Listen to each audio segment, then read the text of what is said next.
안녕하세요. 네, 한국어를 모국어로 쓰는 저희들에게 영어는 끝이 없는 숙제입니다. 물론 미국에 살다 보면은 영어가 자연스럽게 늘게 돼 있어요. 저처럼 영어로 일하고 영어로 생활하게 되죠. 그래도 그렇게 되기가 쉽지가 않습니다. 시간이 좀 걸리고요.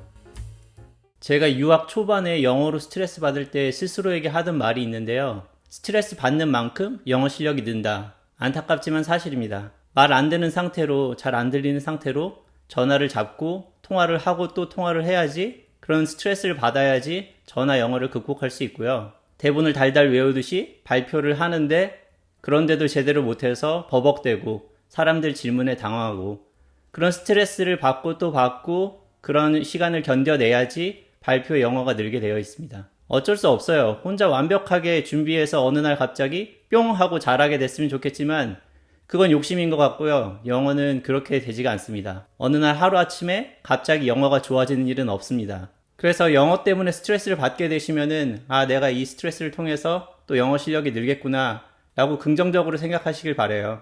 물론 부끄럽고 속상하죠. 잘 못했을 때. 하지만 그런 시간들을 겪어내시고 이겨내셔야지 여러분들의 영어 실력이 늘 수 있습니다. 오늘은 단계별로 요구되는 영어 수준에 대해서 좀 말씀을 드리고요. 각 단계별로 여러분들이 어떤 부분을 신경 쓰셔야 하는지 제 경험을 바탕으로 여러분께 말씀드리려고 합니다. 네, 0단계는 아직 토플과 GRE 시험을 보지 않으신 분들, 학교에서 배운 영어 혹은 취직을 위해서 토익 정도 준비했던 분들이 해당될 것 같아요. 이 첫 번째 단계에서는 영어 공부 자체보다는 여러분들이 점수 만드는 게 우선인 것 같습니다. 물론 시험이 우선이긴 하지만 저는 토플 같은 경우는 정말 좋은 시험이라고 생각했어요. 예전에 준비할 때도. 보통은 이제 시험은 시험으로 받아들이고 빨리 효율적으로 점수를 얻고 끝내자라는 생각인데 토플 같은 경우는 공부를 하면서 이거 열심히 공부하면은 나한테 도움이 많이 되겠구나 라는 생각을 했고요. listening, reading, writing, speaking 이 네 분야에 대해서 골고루 여러분들의 실력을 늘릴 수 있는 좋은 기회라고 생각해요. 지원을 위해서 토플 점수를 잘 받는 게 주 목적이긴 하지만 여러분들이 그 기회를 이용해서 전반적으로 영어의 기초를 다지시길 바래요. 전 GRE에 대해서는 토플과는 좀 다른 생각을 하고 있는데요. 이공계 쪽에 계신 분들은 GRE에 나오는 단어를 거의 쓰실 일이 없을 거예요. 물론 GRE에 나오는 영어 단어를 열심히 해서 자기 걸로 만들면 좋죠. 하지만 실제로 써먹을 일이 별로 없다는 점을 말씀드리고 싶어요. 결국 한 번도 안 만나는 단어들도 있어요, 살면서. 저는 지금 GRE 시험을 다시 보라고 해도 잘 못 볼 것 같고요. 미국에서 12년 살았는데 방금 이제 GRE 단어를 다시 한번 훑어봤거든요. 그런데도 여전히 모르는 단어가 많네요. 그래서 이 정도의 수준의 영어가 꼭 필요한가? 라는 생각이 들긴 해요. 그래서 여러분들에게 드리고 싶은 조언은 GRE는 시험으로 받아들이고 가능한 빨리 좋은 점수를 얻고 끝내시기를 바랍니다. 여기서 영어 실력을 늘리는 거를 기대하는 거는 좀 무리인 것 같아요. 유학 초반에는 학업이든 생활이든 리스닝이 가장 중요하다고 생각해요. 보통 미국에 간다고 하면은 자기가 말 잘 못하는 거에 대해서 스트레스를 많이 받고 걱정을 많이 하죠. 나 말 한마디도 못하는데 어떡하지?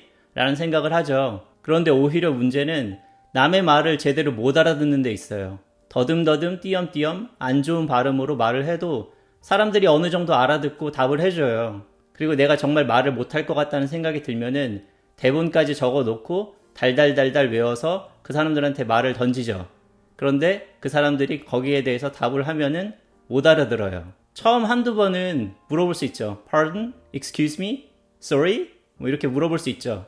그런데 두세 번은 물어볼 수가 없어서 잘 모르면서 보통 yes, yes, yes 이렇게 대답을 하고 그 대화를 끝냅니다. 그냥 단순히 저녁에 부끄러워서 이불킥 하는 정도면 괜찮은데 중요한 결정을 해야 될 부분에서 확실히 해야 될 부분에서 yes인지 no인지에 대해서 잘 모르는 상태로 답을 하는 경우들이 있어요. 그게 나중에 문제가 될 수도 있고요. 미국에 오자마자 해야 될 일들이 여러 가지 있죠. 중요한 일들. 차 사는 거, 보험 들고, 인터넷 계정 만들고, 핸드폰 만들고 여러 가지들. 병원에도 가고. 잘 못 알아듣고서 이상한 대답을 해도 어떻게든 살겠죠. 하지만 초반에 리스닝은 그만큼 중요합니다. 학교에서도 초반에는 리스닝이 가장 중요한 것 같아요. 우선은 수업을 들어야 되고 그리고 교수님이랑 같이 일을 할 경우 교수님의 설명이나 지시를 잘 이해를 해야 하거든요. 말을 잘 못하면은 얘는 좀 말을 잘 못하는구나, 영어가 좀 잘 안 되는구나 라고 생각하고 좀 이해를 해줄 수는 있어요. 그런데 여러분들이 수업 내용을 잘 못 알아들어서 성적이 안 좋거나 교수님이 지시를 하셨는데 제대로 이해를 못해서 잘 못하거나 아니면 다른 내용을 준비하거나 하게 되면은 영어를 못한다고 생각을 하지 않고 실력이 없구나 이렇게 생각할 수가 있거든요. 잘 못 알아들으면 당연히 물어봐야죠. 다시 확인을 해야 되고.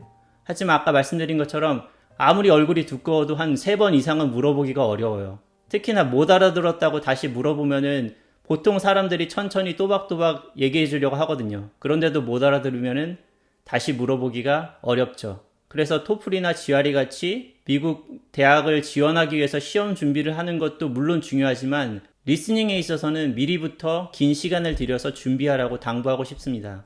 토플에서 여러분들이 이제 리스닝이 어느 정도 좀 들리네 라고 하는 정도는 미국에 오셨을 때 수업을 간신히 따라갈 수 있을 정도라고 생각하시면 돼요. 그 정도 수준으로 미국에 와가지고는 초반에 스트레스를 많이 받을 수 있습니다. 저 같은 경우도 미국 처음 왔을 때 여러 가지 이제 서류를 처리할 일들이 있어가지고 전화를 할 일이 많았었는데 여기저기 전화할 때마다 집 방 구석에 들어가서 사람들 다 조용히 시켜놓고 문 잠가놓고 한쪽 구석에 가서 준비해놓은 대본을 들고서 달달달 외워서 그거를 한마디 던지고 진땀 흘리면서 상대방의 말을 듣고 겨우겨우 대답을 하고 그랬던 기억들이 있어요. 처음 한마디는 제가 준비해서 하는데 그 다음부터 안 들려서 그게 문제죠. 그래서 여러분들이 초반에는 잘 정제되어 있는 영어들, 예를 들면 토플 리스닝 같은 경우나 아니면 강연 같은 데서 듣는 영어들을 준비를 하시죠.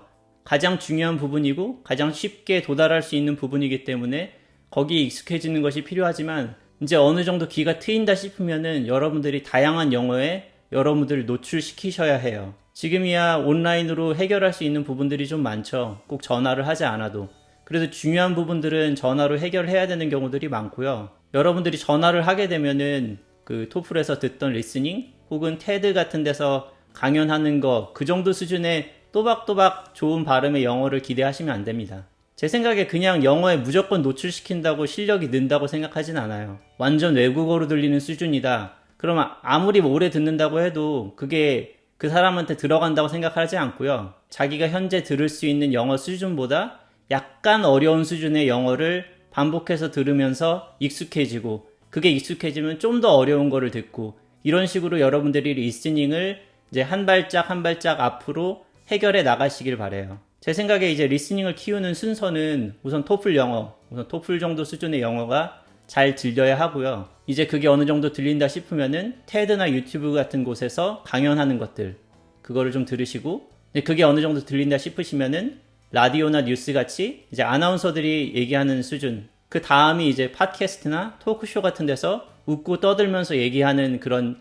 얘기들 제 생각에는 그 다음이 영화나 드라마 같아요. 미국에 오시기 전에 그래도 최소한 테드 강연 같은 것을 알아들을 수 있는 수준으로 오셔야지 여러분들이 학교 생활을 하실 수 있어요. 뭐 생활 영어는 차차 는다고 하더라도 뭐 아쉬워서 그렇지 그 정도 못해도 오시면은 어떻게든 살아요. 하지만 스트레스를 많이 받고요. 아까 말씀드린 것처럼 스트레스를 받으면은 또 실력이 빨리 늘긴 해요. 그래도 여러분들의 마음의 평안을 위해서 리스닝은 미리부터 준비를 하는 게 좋겠다. 하루아침에 늘지 않기 때문에 여러분들이 긴 시간 장기적으로 투자해서 리스닝을 어느 정도 준비해 오시길 바래요. 미국에 오시면은 좋든 싫든 다양한 영어에 노출이 많이 되고 뭐 실력이 생각보다 빨리 늘어요. 다양한 영어라고 말씀드렸는데 여러분들이 생각하시는 그 영어 말고도 미국에는 굉장히 다양한 영어들이 존재를 합니다. 저는 이제 랩에 처음 들어갔는데 거기에 인도 친구가 있었어요.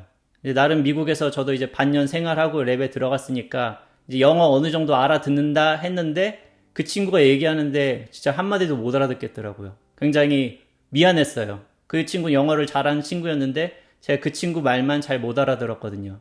이제 시간이 지나면서 이 친구는 이런 발음을 이렇게 얘기하는구나 라는 걸 알게 되면서 이제 그 말이 들리기 시작했고요. 이제 이 친구가 말하는 거는 이제 좀 알아듣겠다 라고 할 때쯤에 그 친구랑 전화 통화할 일이 있었는데 다시 못 알아듣겠더라고요. 또 전화 영어는 또 다른 세계인 것 같아요. 아무튼 미국에 오시면은 이런 인도식 영어 말고도 한국식 영어, 중국식 영어, 뭐 프랑스식 영어 이런 식으로 다양한 영어들이 존재를 해요. 이런 건 미리 준비해 오긴 어렵고요. 여러분들이 오셔서 부딪히면서 시간이 지나서 익숙해지는 방법밖에는 없는 것 같습니다.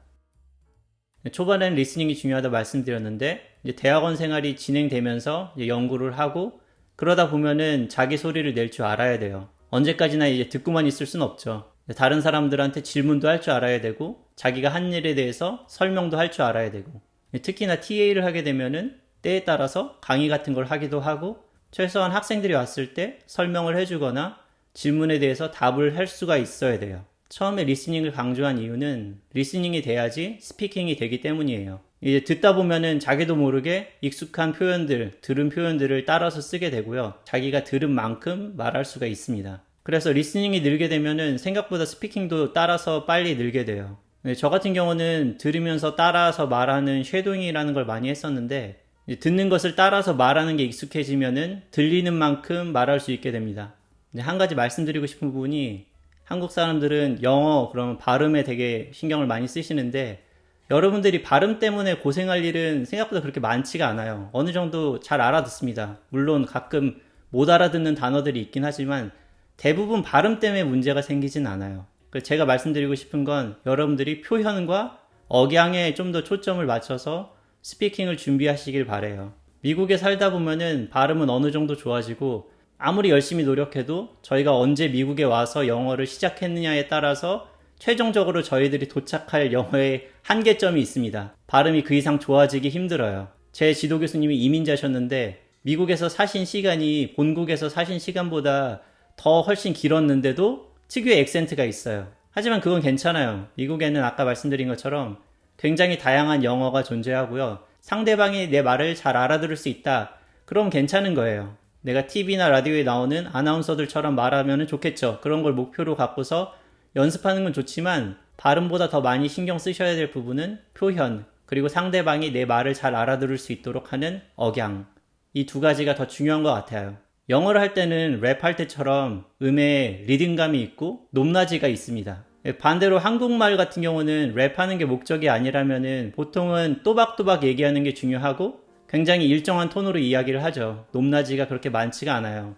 얼마 전에 제가 유튜브에서 외국인들한테 한국 사람들이 평상시에 쓰는 영어 단어들을 들려주고서 그 사람들이 얼마나 잘 알아듣는지 테스트하는 영상을 본 적이 있었거든요. 예를 들면은 치즈, 버스, 바나나 이런 말들을 들려주고서 그 사람들이 알아맞힐 수 있는지, 저희 생각에는 그 정도 단어 수준이면은 말하자마자 맞추겠지 라고 하는데 정말 짐작도 못 하더라고요. 저희가 얼마나 혀를 굴려서 발음을 해야지 이런 단어들을 알아듣겠습니까?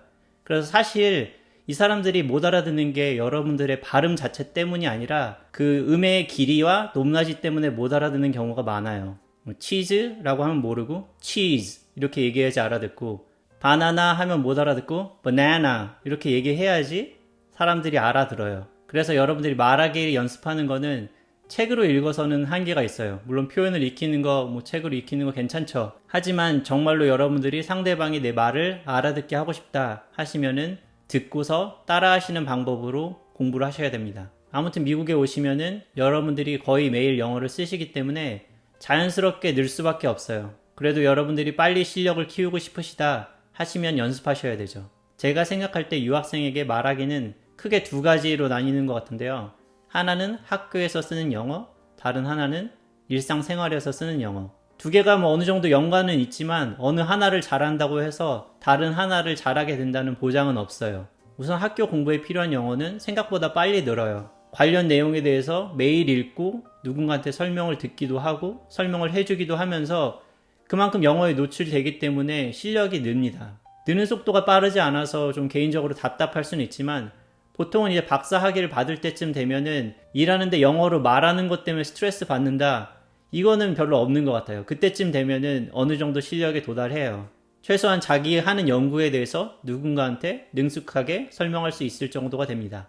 하지만 학교에서 학업을 주로 하시는 분들에게 생활 영어는 이제 또 다른 영역이에요.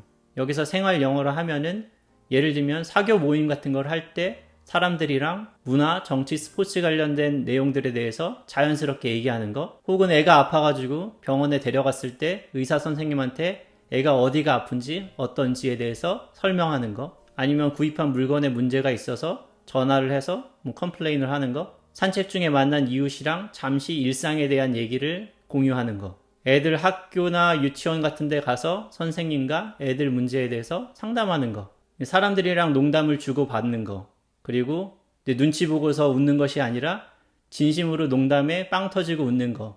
이런 영어들이 이제 생활 영어라고 할 수 있죠. 저는 이제 업무에 있어서는 영어로 말하는 거에 대해서 이제 스트레스를 받지 않고 심지어는 영어로 설명하는 게 한국말로 설명하는 것보다 제 업무 분야에 있어서는 좀 더 편하긴 하거든요. 그런데도 생활 영어는 가끔 어려운 일들이 있어요. 저희가 배우던 책에 나오지 않는 표현들, 그리고 내가 체험하지 못한 문화에 대한 부분들, 그런 데서 오는 한계들이 있습니다. 쉽게 얘기하면은 우리나라에서 삼국지 안 읽어본 사람들은 많을지 몰라도 유비, 관우, 장비 하면은 대충 뭔지 아시잖아요. 그런 거랑 비슷한 것 같아요. 해결 방법은 뭐 딱 한 가지죠. 가능한 말할 기회를 많이 만들어라. 여러분들이 미국에 오셔서 학교나 아니면 동네 도서관한테 가시면은 외국인을 위해서 이제 자원봉사 하시는 분들이 있어요. 영어로 대화 상대해주는 그런 프로그램들이 있습니다. 저는 미국에 오자마자 도서관에서 그런 프로그램을 찾고서는 신청을 했었거든요. 그랬더니 이제 동네에 자원봉사 하시는 할머니 한 분을 매칭을 시켜줬어요. 그래서 일주일에 한두 번 만나가지고 그냥 뭐 잡담하는 거죠. 일주일 동안 어떻게 지냈는지 서로 얘기하고 듣고, 그다음에 제가 이제 영어를 배우고 싶어 했기 때문에 제 표현에서 이제 어색한 부분들을 좀 고쳐주기도 하고, 굉장히 고마운 분들이죠. 정기적으로 만날 뭐 외국인 친구가 있어서 자주 수다를 떨고 뭐 다양한 주제에 대해서 얘기를 하면 좋은데, 저처럼 가정이 있으신 분들은 친구랑 만나서 놀 시간을 찾기가 어렵죠. 친구들도 대부분 낮에 일정이 있기 때문에 저녁에 만나야 되잖아요. 그래서 저는 이 봉사자분과의 시간이 너무나 좋았었어요. 아무튼 그런 기회를 통해서 여러분들이 이제 뭐 말하는 거에 자신감을 가질 수도 있고요.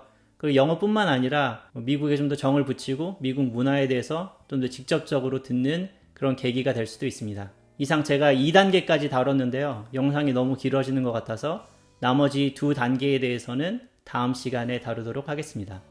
긴 시간 들어주셔서 감사합니다.